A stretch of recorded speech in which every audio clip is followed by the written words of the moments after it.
You'll hear someone booking transport for a trip. First, you have some time to look at questions 1 and 2.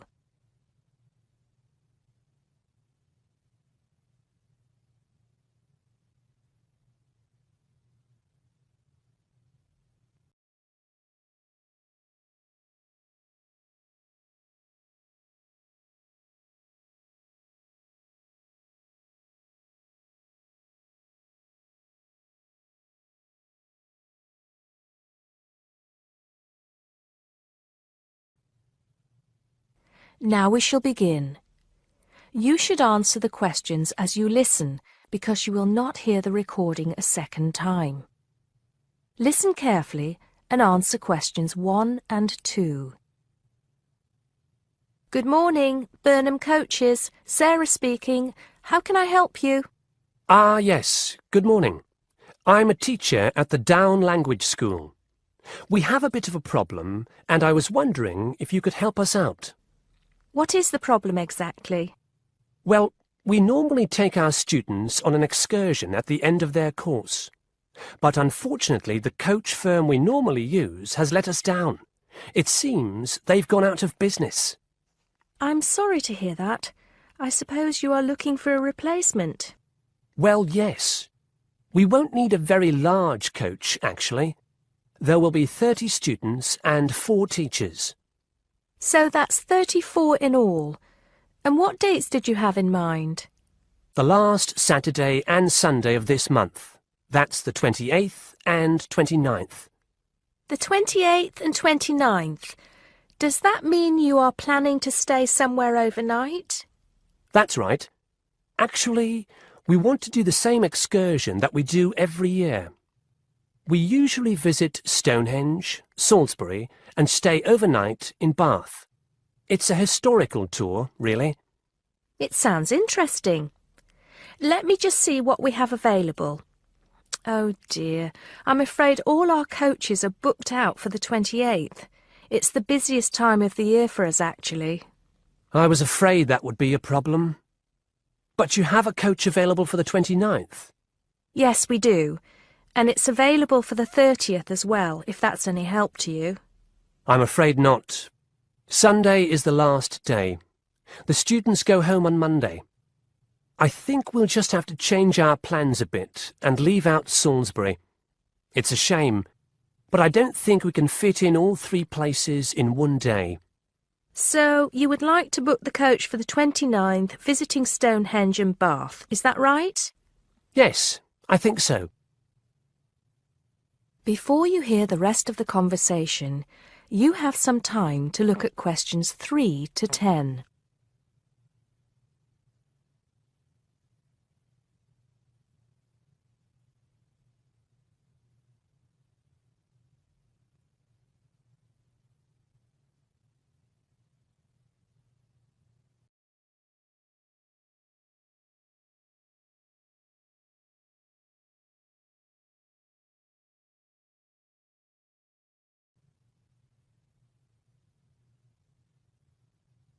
Now listen and answer questions 3 to 10. Right, I just need a few details, sir. OK. My name is Paul Scott. S-C-O-T? It's double T, actually. I'm sorry. And it's the Down Language School. Could you give me the address for that, Mr. Scott? Yes, it's Down House, Hill Street, Brighton. Do you need the postcode? No, that's not necessary, but I do need a contact number. Of course. The number for the school secretary is 01273 512 634. You can contact her if you need to speak to anyone. Right, and what time would you like the coach to pick you up? Well, I think we'll have to make an early start. Would 7:30 be all right? Yes, no problem at all. What time do you want to be back? Oh, any time between 10 and 11 will be all right. Not later than 11, though. Right, I'll make a note of that. 11 p.m. latest. There's just one more thing I need to know. Presumably you'll be visiting Stonehenge first. How long do you want to stay there? Well, we normally stay about an hour. The main objective of the excursion is for the students to see the Georgian architecture in Bath, really. Yes, Bath is lovely, isn't it? I was there myself a couple of years ago. I thought the Royal Crescent was absolutely stunning. I hadn't realised how large it is. Well, I think that's all I need to know, Mr. Scott. Thank you for booking with us. Just a minute. There's one thing you seem to have forgotten. How much will this cost? Oh, I'm terribly sorry. I was thinking about Bath. Just bear with me a moment. Yes, it's a round trip of 300 miles and a total time of 16 hours for the driver. For a 45-seater coach, that will be a total of £500, including tax and insurance. Do we have to have such a large coach? There are only 34 of us. We don't have any smaller coaches, I'm afraid. Oh well. At least we won't be cramped for space. When do we have to pay? We require a 20% deposit to confirm the booking. I suggest that you do that as soon as possible, today if you can. The balance you can give to the driver if you're paying by cheque. Have the cheque made out to Burnham Coaches. I think that'll be all right.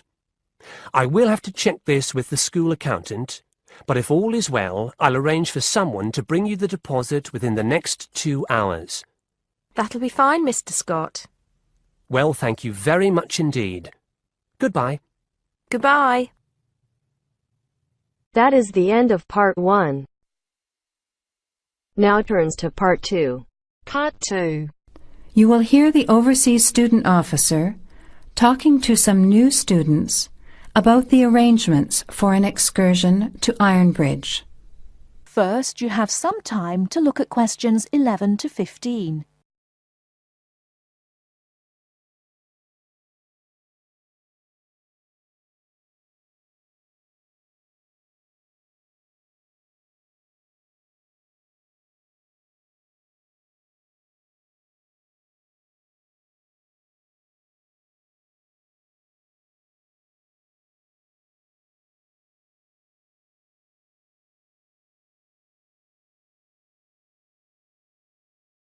Now, listen carefully and answer questions 11 to 15.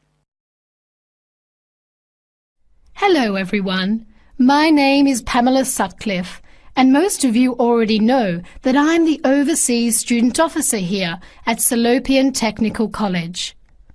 Next Tuesday, the 28th of September, we have arranged an excursion for all new students to the important historical town of Ironbridge.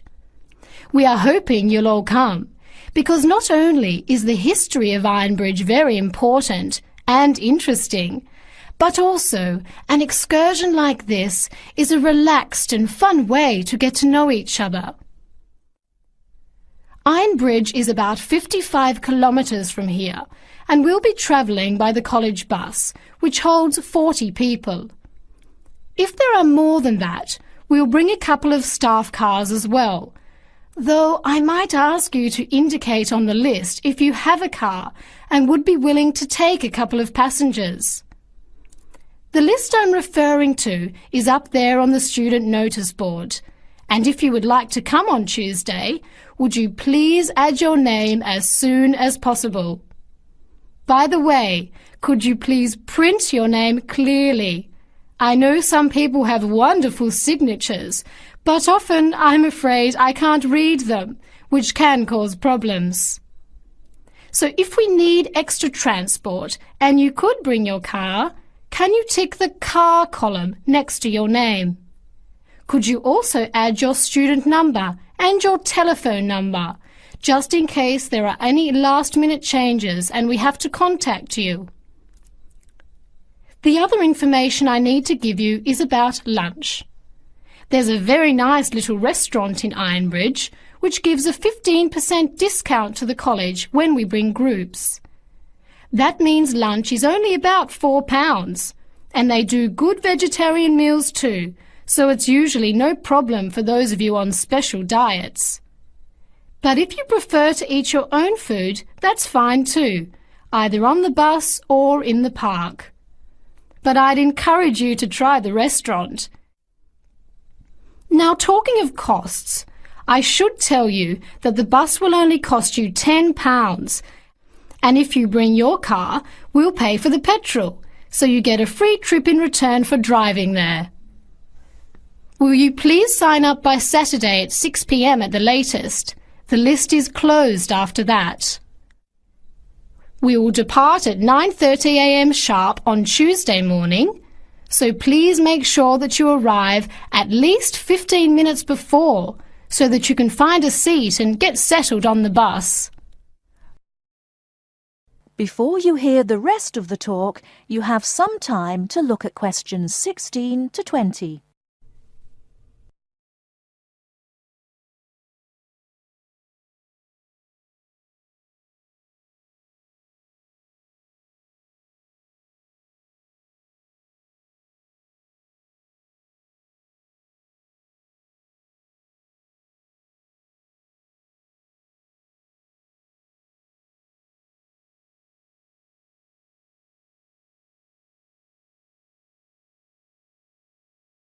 Now listen and answer questions 16 to 20. The college bus garage is behind the engineering workshop. It's quite easy to find.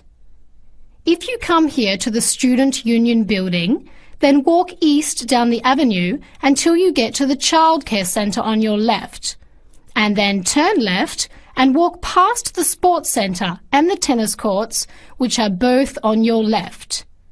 Cross over Central Square, and opposite you is the engineering workshop. Walk around the back and you'll see the bus.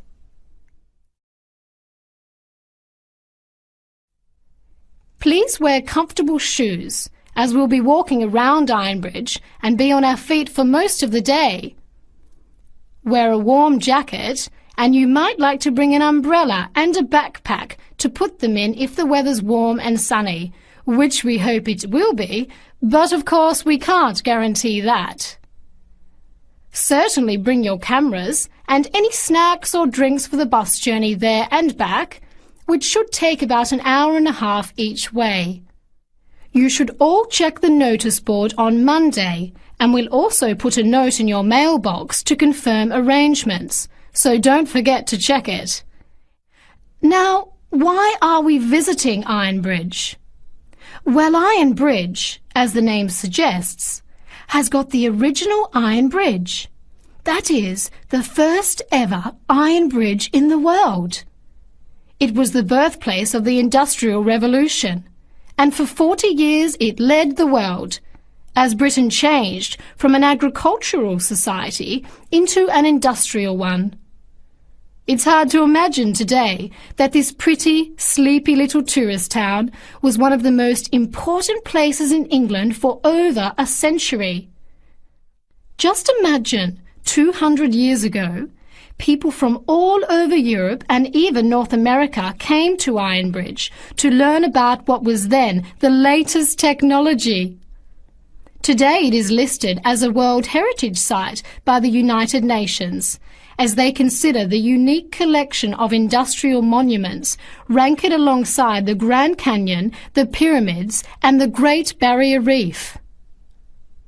One place that's fun to visit is Blist Hill, which is a reconstruction of a small Victorian industrial town where people are working and living as they did 100 years ago. I hope you'll enjoy the day. It's been a very popular excursion in previous years, so I'm looking forward to going again next Tuesday. Now don't forget to put your name on the list as soon as possible. That is the end of part 2. Now turns to part 3. Part 3. You will hear a parent discussing his son's school report with his tutor.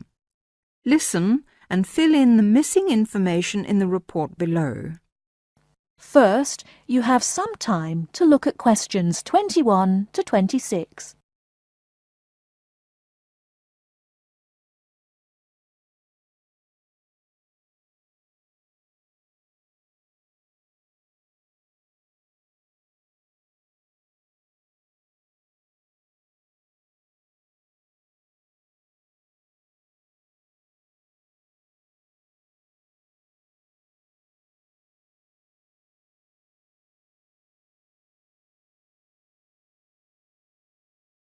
Now listen carefully and answer questions 21 to 26.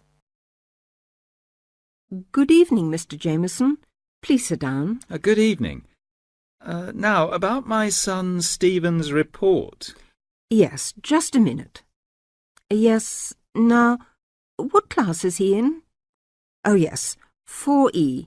No, 4A, isn't it? Yes, that's right. Has he improved this year, Mrs. Hargreaves? Yes, I think overall, yes. Mind you, there is still room for more improvement in some subjects. Let's see. Maths. Well, the major problem here seems to be his algebra. Apart from that, he's doing much better. Could you help him with this, Mr. Jameson? Well, to be honest, it wasn't really my best subject at school either. But the overall exam result was encouraging. 60%. Yes, and history, I seem to remember a bad report for this last year. Well, he lacks concentration in the class, and of course this makes it difficult to remember things like dates and names, and a memory is quite useful in a subject like this. Oh dear. Well, I'll have a word with him when I get home and see what we can do to improve that. And music. Music, yes. Is he still having guitar lessons? Yes, every Monday after school. His music teacher has commented that he doesn't seem to be taking them very seriously. I think it was just a craze he had, Mrs. Hargreaves. I've noticed that he hasn't been very interested in practicing at home. And also, he tends to talk a lot in class. I mean, he's very talkative, and he only got 40% in the exam. Well, nobody in our family is very musical, so I don't expect him to do very well. Before you hear the rest of the talk, you have some time to look at questions 27 to 30.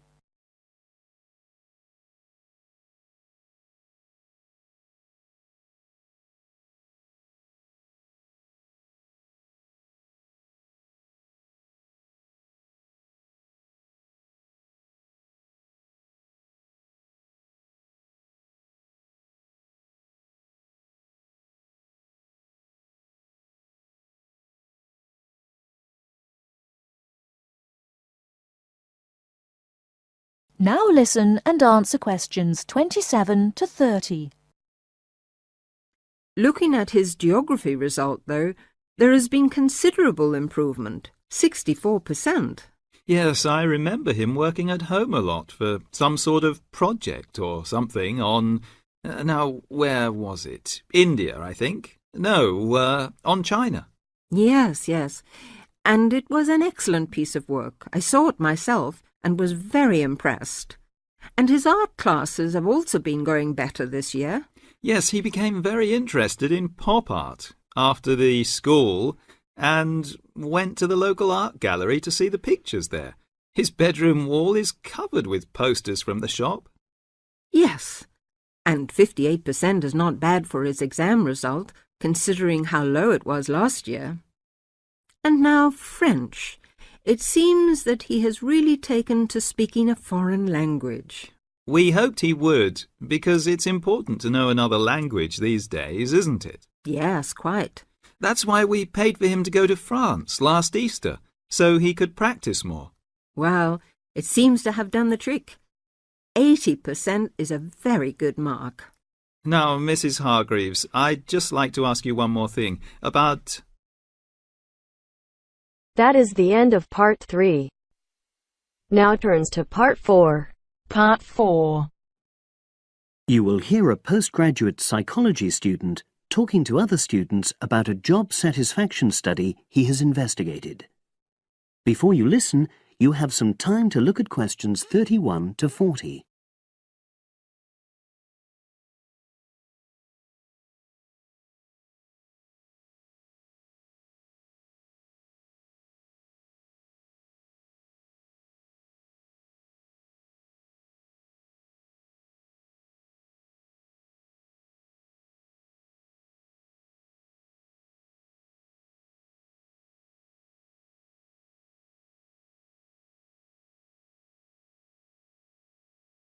Now listen and answer questions 31 to 40. Good morning, everyone. For my presentation today, I'm going to report on an assignment that I did recently. My brief was to analyze the methods used in a small study about job satisfaction, and then to make recommendations for future studies of a similar kind. The study that I looked at had investigated the relationship between differences in gender and differences in working hours and levels of job satisfaction amongst workers. For this purpose, employees at a call center had been asked to complete a questionnaire about their work. I'll summarize the findings of that study briefly now. First of all, female full-time workers reported slightly higher levels of job satisfaction than male full-time workers. Secondly, female part-time workers reported slightly higher levels of satisfaction than female full-time ones did. On the other hand, male part-time workers experienced slightly less job satisfaction than male full-time workers. But although these results seemed interesting and capable of being explained, perhaps the most important thing to mention here is that in statistical terms, they were inconclusive. Personally, I was surprised that the findings hadn't been more definite, because I would have expected to find that men and women, as well as full and part-time workers, would experience different levels of satisfaction. So I then looked more carefully at the methodology employed by the researchers to see where there may have been problems. This is what I found. First of all, the size of the sample was probably too small.